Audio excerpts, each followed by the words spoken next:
Baik, bismillahirrahmanirrahim. Assalamualaikum warahmatullahi wabarakatuh. Halo semua, jumpa lagi pada video pembelajaran praktikum geologi struktur. Ini merupakan modul kelima di tahun 2024, praktikum 2024 maksudnya.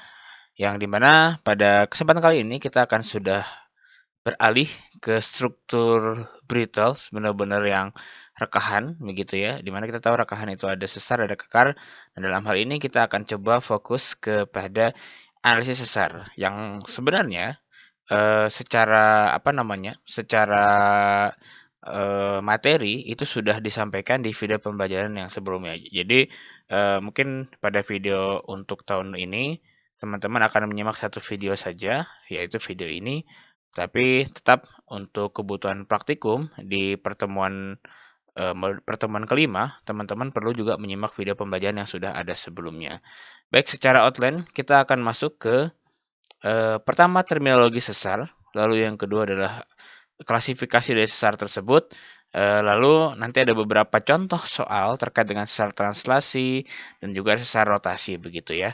Jadi kalau kita berbicara sesar tentunya tentu di akhir juga nanti kita akan berbicara terkait dengan peta kontur struktur begitu ya. Jadi secara outline ada 4 sebenarnya, ada 5 sebenarnya.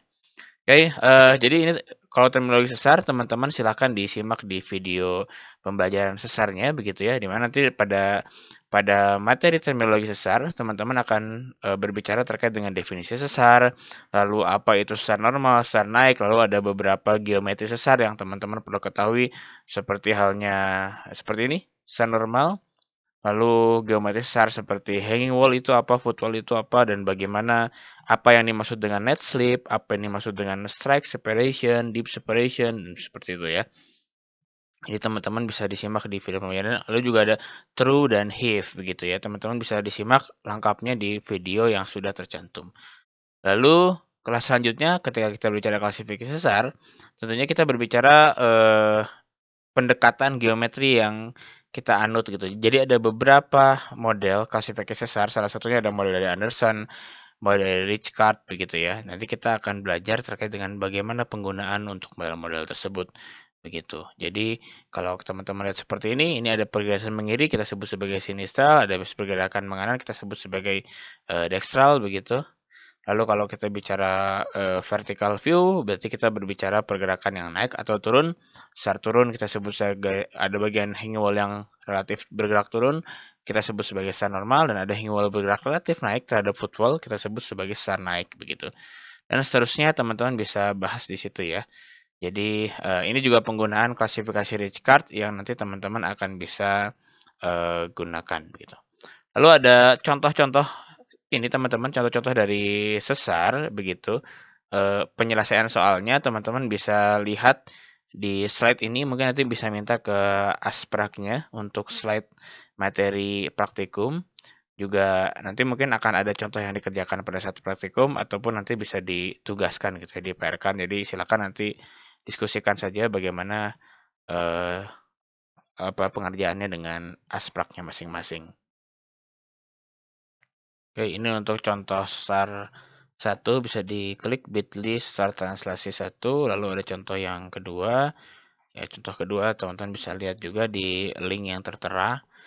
Contoh, nah selain SAR translasi juga kita tahu rotasi, jadi ketika kita berbicara sesar, yang sangat sekali terjadi pada sesar adalah translasi atau perpindahan posisi, serta rotasi yaitu perpindahan orientasi. Jadi kita akan dikasih contoh teman-teman untuk apa namanya videonya. Nah untuk sesar rotasi ada 2 contoh, tapi dalam satu video yang sama. Jadi teman-teman mungkin bisa disimak ya di link yang tertera begitu.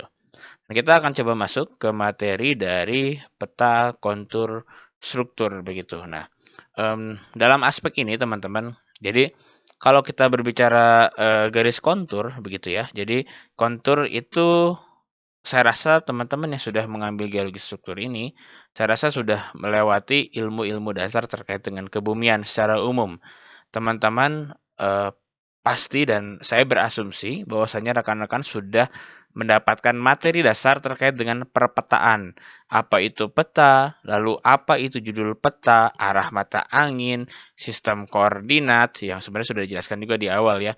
Lalu ada skala juga begitu ya, legenda begitu dan apa namanya? Keterangan pada peta di mana teman-teman dari geologi, dari geofisika, dari tambang, mungkin nanti ke migas juga, kita sangat familiar sekali atau kita sangat, eee, mungkin bisa dikatakan kehidupan sehari-hari kita itu dengan peta begitu.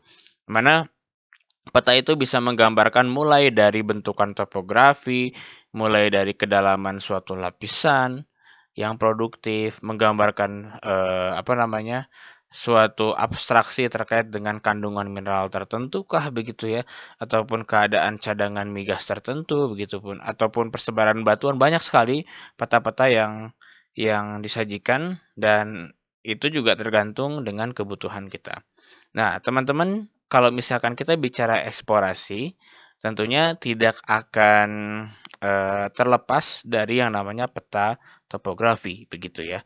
Dan sedangkan peta topografi itu sudah lumrah sekali ada garis dalam petanya yang biasanya ada keterangan 1000, 1250, 1500 dan seterusnya yang menandakan itu merupakan gambaran dari ketinggian di daerah tersebut, begitu.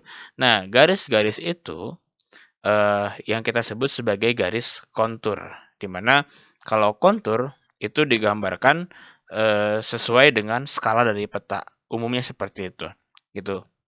Nah, garis kontur ini sendiri juga bisa menggambarkan beberapa hal selain dari ketinggian suatu daerah begitu ya.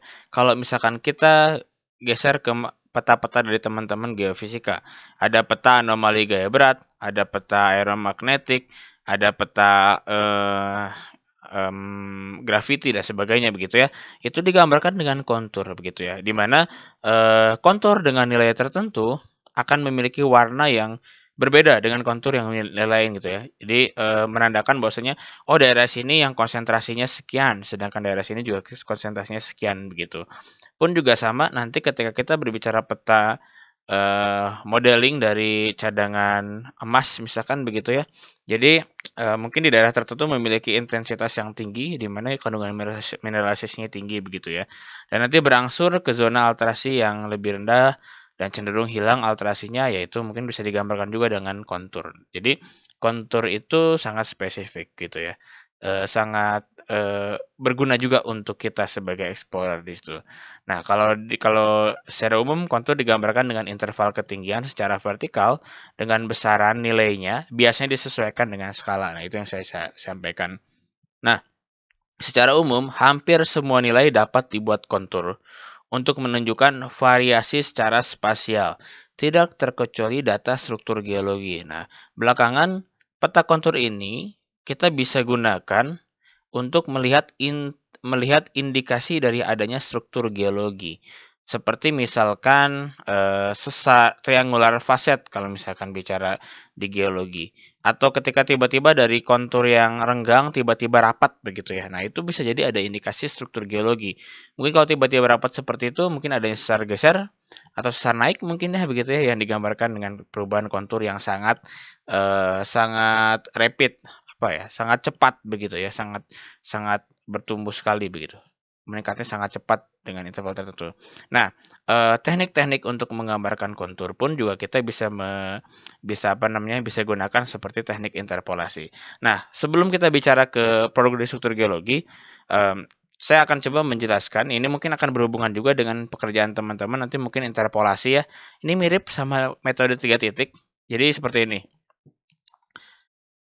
Singkat cerita dari gambar ini, teman-teman bisa lihat bahwasanya ada lapisan misalnya gini, ada, si A bukan, misalkan Fulan itu, ke titik A, dan titik A itu memiliki elevasi sebesar 3752. Lalu dia pindah ke titik B dengan elevasi 2940 gitu ya. Tentunya kita tahu dari A ke B itu berapa azimutnya, berapa jaraknya ya sehingga bisa digambarkan seperti ini. Lalu pindah lagi ke titik C dengan ketinggian 1475.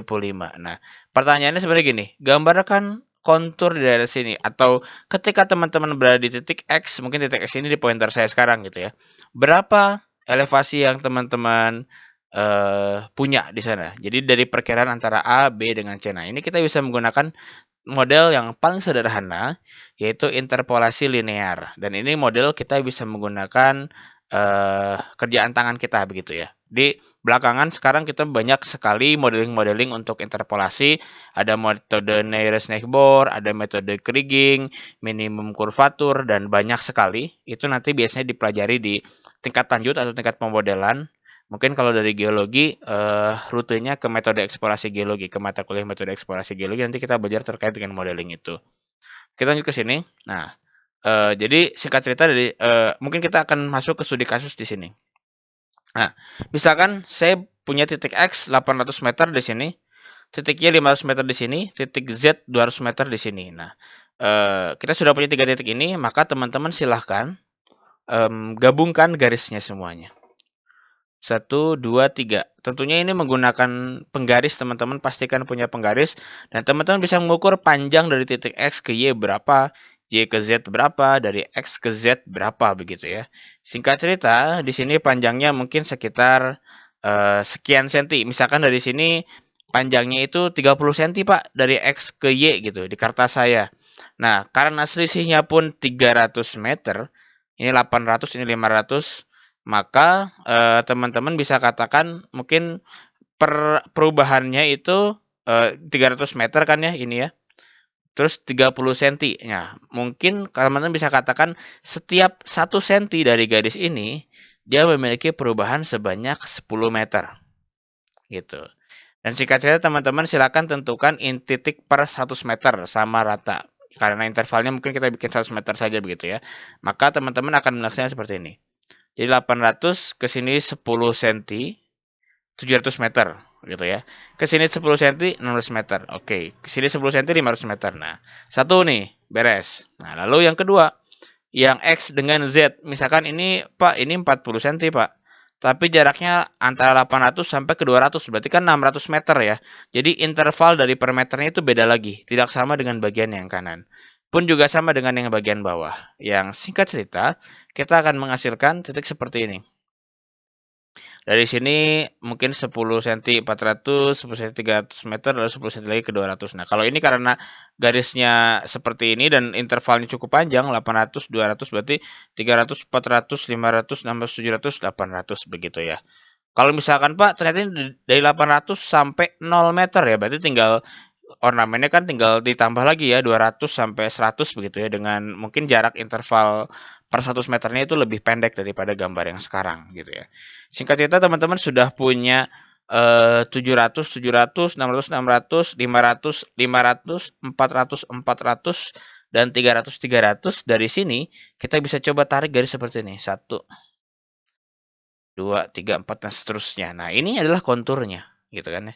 Jadi sederhana sebenarnya caranya. Teman-teman hanya butuh modal penggaris begitu ya. Dan setidaknya memiliki 3 nilai begitu ya. 3 nilai kontur gitu. Tentunya pembuatan ini berdasarkan dari interval kontur. Misalkan teman-teman disuruh buat interpolasi dengan interval kontur 100 meter ya, dibuatnya seperti ini gitu. Terus kalau teman-teman dibuat interpolasi dengan interval 150 meter, teman-teman nggak usah capek-capek bikin per 100 meter, intervalnya dibikin saja per 150 meter langsung begitu. Nah, ini kondisi seperti ini. Dan tentunya geologis pada hari ini biasa melakukan contouring dengan interpolasi di beberapa perangkat lumak yang tadi saya sempat sampaikan ya. Surfer biasanya. Kalau misalkan yang paling general itu surfer. Tapi teman-teman yang ditambang mungkin menggunakan surpak begitu ya. Kalau misalkan teman-teman yang di GL tergantung dari datanya sebenarnya ya. Resistivity dengan gaya magnetik seperti apa. Tapi yang paling umum untuk modeling itu menggunakan surfer. Nah, itu untuk interpolasi. Dan kalau kita lihat teman-teman begini, ini kontur yang umum. Nah, jadi kalau kita lihat dari gambar A, gambar B, dengan gambar C, itu adalah kondisi kontur yang ditemukan di lapangan. Kita lihat dulu dari gambar A. Jadi ini ada kontur dari elevasi 0 sampai 3000 lebih begitu. Dimana mungkin intervalnya kalau kita lihat ini per 500 meter. 3000, 2500, 2000, 1500 begitu ya. 1500 sampai 0 begitu. Nah, ini interval konturnya. Nah, long story short, dia itu mengalami perubahan begitu. Yang tadinya 100 kan harusnya di bagian yang tadinya 1500 di sini kan harusnya di sini. Tapi kok tiba-tiba dia renggang begini tuh. Pun juga sama dengan 2000. 2000 kalau diterusin ke sini malah 1500. Harusnya di bagian sini kan begitu ya. 3000 nggak ada lagi di bagian kanan begitu ya. 2500 tadi awalnya di sini kok dia pindah ke sini, atau tadi awalnya di sini kok dia pindah ke bagian bawah sini. Nah, saya coba akan gambarkan offsetnya. Nah, begini. Ya, begitu ya. Ya, kita lihat ini ya. Nah, yang 1000 nggak ada. Nah, ini kan jadi garis merah ini seolah-olah ada offset begitu, atau ada harusnya kan begini gitu kalau kita mau gabungkan. Nah, ini yang nanti kita hitung atau teman-teman bisa hitung sebagai true dan have begitu ya. Seperti di materi yang awal, true dan have. Jadi ini apa namanya? Ini bisa dikatakan juga pergerakannya. Dan ketika teman-teman punya ruang kosong begini, atau nanti mungkin digambarkan dengan garis yang seperti garis merah ya. Jadi bisa jadi apa namanya? Dia itu ya garis begini, gini, begini, begini. Jadi seperti kontur yang tiba-tiba rapat dan aneh aja gitu. Nah, ini merupakan indikasi dari apa? Dari sesar normal. Di mana sesar normal identiknya dengan adanya pergeseran ke bagian sini kan. Ini kalau dari sini kita bisa tahu yang bagian sinilah eh, yang bagian yang kanan mungkin yang bergerak sebagai hanging wall-nya begitu ya. Karena dia bergerak relatif ke kontur yang lebih rendah, atau dia menunjukkan kontur yang relatif lebih rendah karena kan secara normal identiknya dengan turun begitu ya. Nah, ini contohnya untuk yang bagian pertama dan itu ada secara normal. Lalu untuk yang kedua, teman-teman bisa lihat sama juga. Eh, Nggak usah lihat dulu bayangan yang ini. Jadi garis ini, teman-teman. Nah, kalau kita perhatikan, sebenarnya, sebenarnya ini 6000 tuh di sini nih. Kok bisa dia di atas, gitu? 5000 di sini. Kok bisa di atas, kok bisa geser ke sini gitu kan? Oh, ini sesar mendatar gitu kan misalkan. Oh, ini mungkin sesar mendatar. Nah, bisa jadi sesar mendatar, tetapi kita juga harus melihat gitu ya. Apakah ada apa namanya? Apakah batunya pun bergeser begitu? Biasanya ditunjukkan dengan batu yang tidak selalu bergeser. Nah, ini kalau misalkan teman-teman lihat gambar seperti ini, jadi idealnya mungkin posisinya tuh 6000 di sini, idealnya nih, 6000 di sini. Ya. Tetapi karena ada pergerakan, maka 6000 jadi pindah ke sini. Nah, kalau misalkan sesar naik, itu beda dengan sesar normal, seperti gambar yang pertama. Kalau dia membuka ruang, sehingga ada gap kosong di sini, ya karena memang dia secara horizontal kan extension, begitu ya. Nah, sedangkan kalau sesar naik, secara horizontal kan dia shortening, dia mengalami pemendekan kontraksional sehingga ada bagian atau blok hanging wall-nya dia terangkat. Lalu entah nanti bisa tererosi kah, entah dia nanti bisa terkikis dan sebagainya sehingga dia menghasilkan ya samaran seperti ini nih. Dan seolah-olah dia memiliki bentuk offset yang begini. Nah, bentukan ini adalah tipikal dari sesar naik begitu. Teman-teman, ini tipikal sesar naik begitu. Nanti teman-teman bisa lihat dari beberapa contohnya, yang jelas ini dasarnya seperti ini gitu. Oke, lalu yang ketiga, teman-teman bisa lihat di bagian sini, ini merupakan gambaran dari lipatan yang mengalami sesar naik begitu. Jadi kalau kita lihat ini 6000 di sini kan, harusnya kan di bawah sini dong. Kok 6000-nya di sini tiba-tiba? Plek.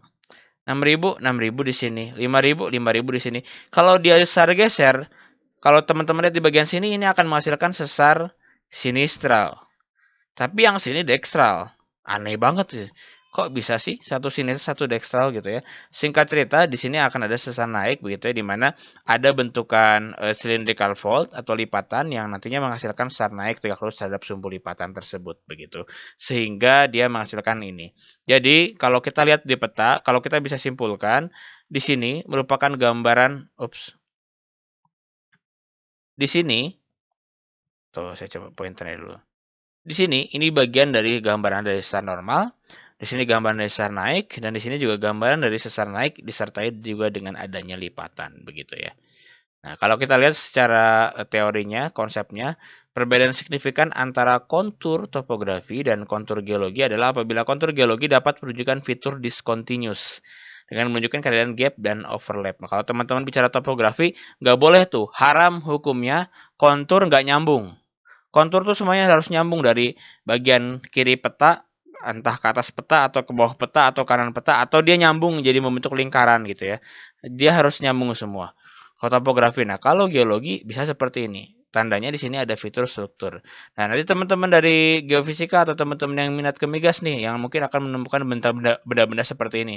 Dimana kalau kita lihat seperti ini, atau dari model seismik kita modeling jadi peta kontur struktur, maka ini either dia bisa jadi apa namanya, zona permeable, dia jadi penghambat untuk migrasi fluida, ataupun dia menjadi jalur untuk meloloskan fluida tuh. Nanti bisa dilihat lagi, bisa dicek lagi.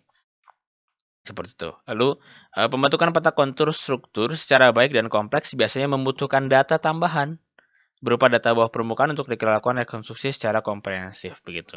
Jadi apa yang teman-teman temukan di lapangan tentunya harus bisa representatif di bawah permukaan, pun juga sebaliknya begitu. Jadi harapannya ketika kita membuat peta kontur struktur ini sebenarnya bukan hanya data lapangan saja yang kita gunakan, tetapi kita juga bisa menggunakan data bawah permukaan, entah dari pendekatan geofisika ataupun pendekatan dari data-data bor yang kita ambil gitu. Jadi seperti itu ya. Nah, tugasnya sederhana untuk materi ini.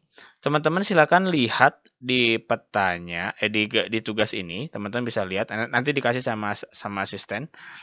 Di sini ada gambar suatu batu gamping, ya, yang ditemukan di beberapa titik atau di banyak titik seperti gambar ini.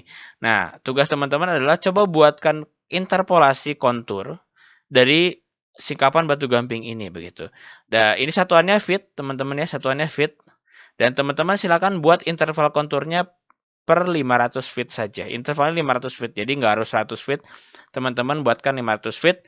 Setelah nanti dibuat, teman-teman silahkan diinterpretasi. Kira-kira ada struktur geologi yang terjadi tidak di daerah sana begitu ya. Eh, Ya, silakan gunakan intuisi teman-teman begitu ya. Nah, caranya gimana sih Pak?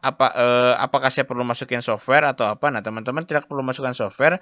Gunakan tadi prinsip triangulasi tadi. Jadi ini gambarkan segitiga 1, 2, 3. Nah, ini 2013. Mungkin di sini 2000 ya. Di sini 2000, terus di sini berarti di 1500.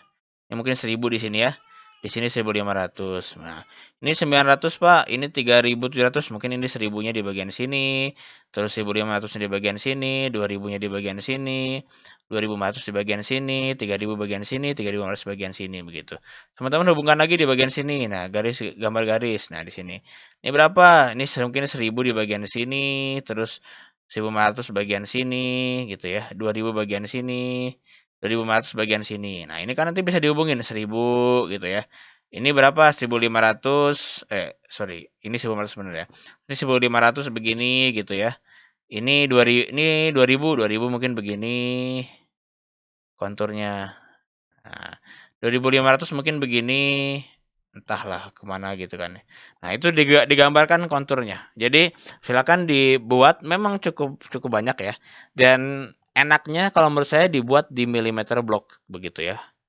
Jadi teman-teman bisa gunakan, bisa apa namanya, bisa print kertas ini lalu plot mungkin di millimeter block, dan tapi ini saya terserah nanti kesepakatan saya dengan asisten seperti apa ya. Baik, terima kasih. Ini materinya cukup singkat yang akan dibahas. Mungkin banyak ya kalau dengan video pembelajaran yang lain.